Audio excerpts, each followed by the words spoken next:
Hey there, my name is Anthony Romano, and in this video I'm going to tell you about Vince Gironda, the golden era famous bodybuilding genius trainer, and the ketogenic diet, and how he basically not only advocated for it, but predicted its success many years in advance.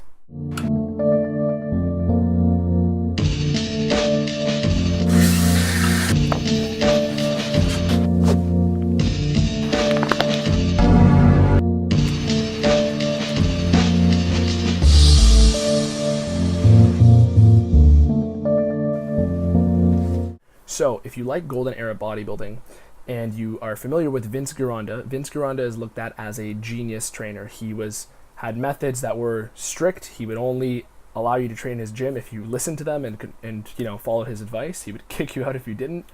But all of his tactics would be very strange and out of the norm. And nowadays we're starting to see that all of his tactics tend to resemble a ketogenic diet. So if you don't know what a keto diet is, it's the low carb diet, and you don't necessarily need to eat high fats on this diet, but it is a low carb diet that gets your body in a fat metabolism state. So essentially, once your body is not using carbohydrates, you're going to be using fat for all of your energy needs.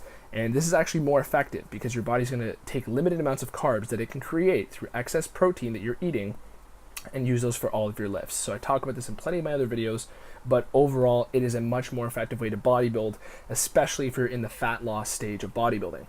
So with Vince Gironda, he had a couple famous diets that he advocated for. The most famous ones are the 36 egg a day diet and the steak and eggs diet.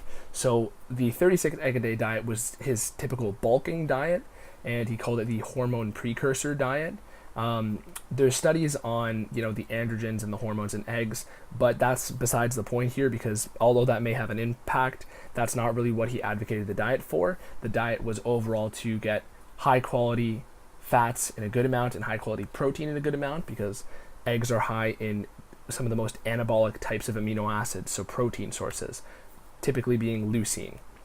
So additionally, it's also high in fat soluble vitamins and good quality fats. So this was kind of the gist behind why he recommended that, but it was overall a diet to get you bigger. And the steak and eggs diet was the cutting diet. So basically you could eat unlimited amounts of steak and unlimited amounts of eggs, and that would be your cut. So calories and calorie counting weren't really in the picture in the 70s and 60s and 80s.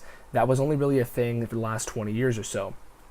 And since calorie counting was in the picture, carbohydrate manipulation was basically the main source of all the dieting methods people would use.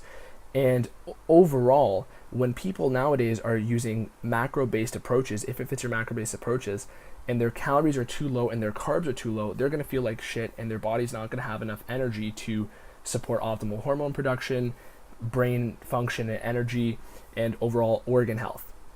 So additionally, their lifts are going to suffer and their performance is going to suffer because their body can only do so much with 100 grams of carbs in it every day. And it's not going to be quite in that state of optimal fat metabolism, which you would achieve if you cut out the carbs completely.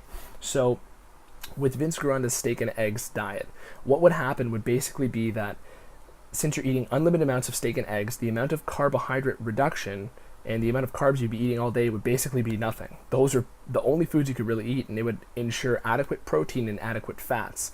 And from there, it seemed like to me the only thing he really cared about in this case was, since calories weren't in the picture, getting people into that fat metabolism and doing it in a way that's healthier and more nutrient dense than just saying eat high amounts of fat and protein, which is what a lot of people will advocate for the keto diet nowadays. Now, although I don't recommend unlimited steak and eggs, I think that nowadays the science has shown that you should have a fat metabolism and, curtail the calories a little bit. There is a lot of principle for us to move with here. When you're in that fat metabolism, it is absolutely the most optimal way to burn fat and keep your lifting performance high. This is because your body's going to store carbohydrates from excess protein that you're eating and save that in your muscles. So you don't have that when you're on a carb-based metabolism. Your body's going to keep replenishing those glycogen stores, and if you do too much, or if you have too much activity in your day and not enough carbs, you're going to feel crappy.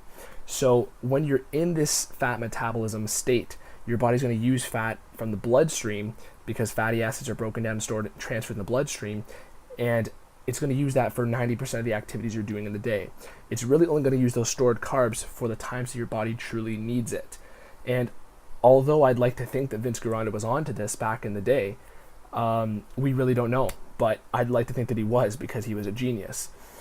Overall, for any fat loss diet, if you want to train the golden era way and you want to have your fat loss diet conforming to the golden era methods, you absolutely should do a fat adapted keto diet. It's going to keep your lifts high. It's going to keep your strength increasing, at the very least staying the same, and you're going to burn fat more effectively than any macro-based diet that you see on YouTube nowadays.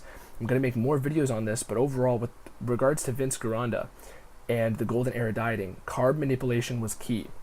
Even a lot of bodybuilders nowadays will keep in mind the water retentive effects of carbohydrates, and this is something that Vince Gironda would advocate as well, just for the tightness of your body and your core.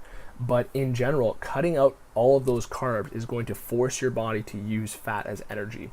And although the steak and eggs diet is a great way to do it, it would be more optimal if you can have a sort of steak and eggs based macros in place and then cut the calories back a little bit to, really drive that fat loss.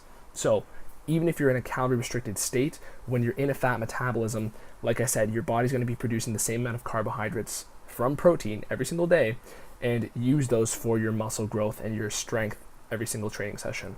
So if this was interesting to you, I highly encourage you to look at my other videos, and I'd love to answer any of your questions. So hit me up in the comments, hit me up on Instagram, and click that little notification bell. Thank you for watching. My name is Anthony Romano. Peace.